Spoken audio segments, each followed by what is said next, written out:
GamesWeasel.com Review.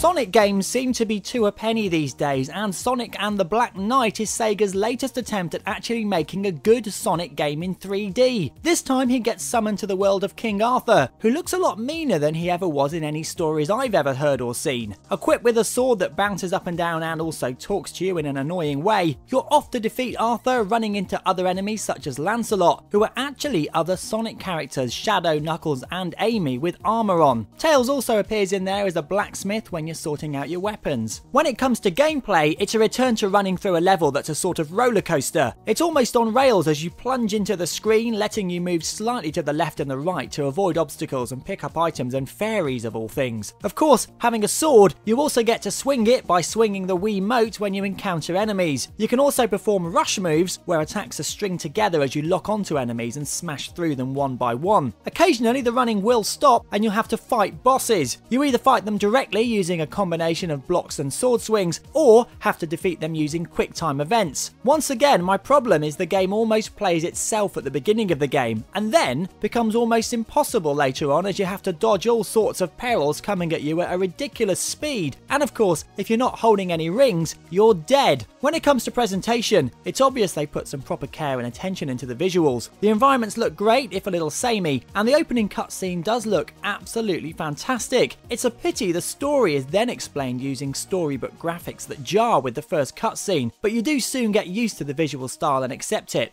Sonic fans will probably enjoy this, and whilst I wanted to hate it, I actually found this game did have some charm that made me forgive some of its uninspired gameplay. Sonic and the Black Knight gets an average 5 out of 10.